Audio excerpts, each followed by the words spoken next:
Boise, Idaho. We're in a lovely Boise. park and lovely day. Here to read you, Chosen, Wanted, and Loved. I love when my mom tells me stories, all kinds of stories. Stories about princesses and castles, stories about the animals and adventures she had in Australia, where she was born.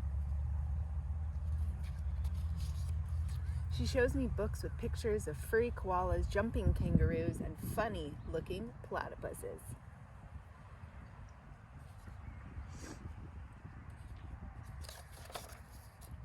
Mom even tells me stories about woodland fairies. We go on long walks in the forest and pretend to look for them. We look up high into the branches and down under the roots, hoping to find something magical. Our walks are always an adventure. But of all the stories my mother tells me, my favorite is the story of me and how I came to be and how I have two moms instead of one.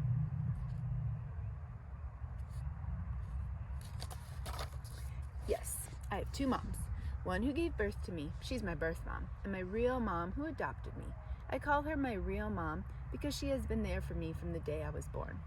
She takes care of me when I'm sick, comforts me when I'm afraid, protects me from danger, and celebrates with me.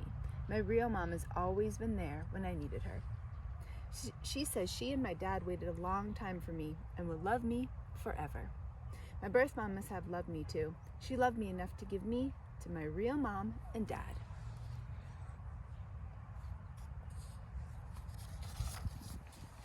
I love hearing my mom tell the story of me and its adventure and love story all rolled into one. Every time I hear it, I feel like I'm opening a birthday present wrapped up with a big bow on top because it's a gift to know that they went through what they went through to find each other and me. There's no doubt in my mind how much I'm loved and how special I am.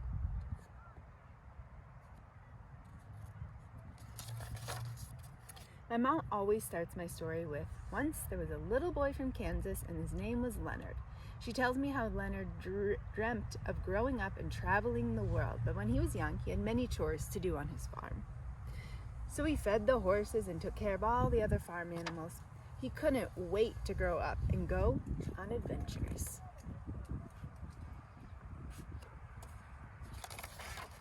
When Leonard was finally old enough, he made his dream come true. He joined the Navy and served on big aircraft carriers that airplanes would land on. He also served on submarines that traveled deep under the ocean.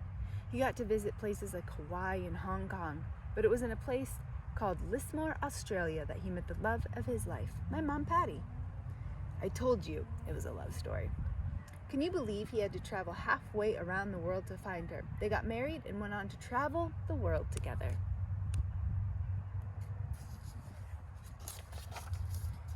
Soon they decided it was time to start a family. They were excited and dreamed of the day that a new little baby would join them and make their family complete. My mom and dad tried to have a baby for a very long time, but for some reason one wouldn't grow in mom. They were very sad because they wanted to share their love with a child. Around this time, their good friends adopted a baby from Japan. When my mom and dad saw how happy their friends were, they thought adopting a baby would make them happy too.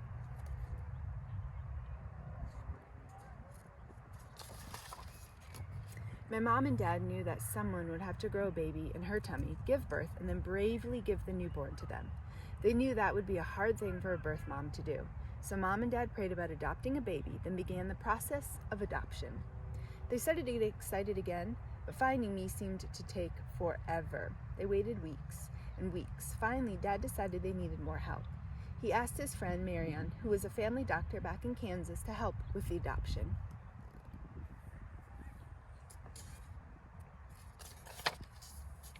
One day, after months of waiting, a letter arrived from Marianne's wife Dorothy that said, "Patty and Len, we have a baby for you." They jumped for joy. My mom and dad were living in California, but I was a long way away in Kansas, in the same place my dad grew up. Just like my dad had to travel around the world to find my mom, they began a new adventure to complete their family. The letter says, "We have a baby for you." They drove over mountains, through the desert, and across the plains.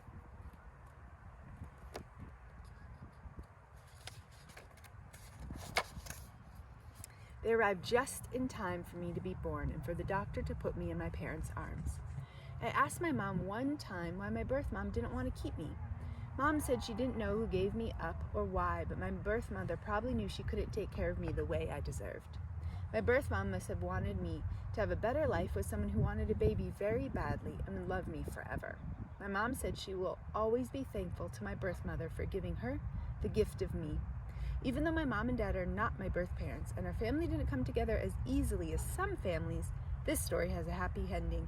I have the parents of my heart and they have the child of theirs. In the back, the author shares some of her family photos. So her parents on their wedding day, her first koala, and her sister Lisa. And that is Chosen, Wanted, and Loved.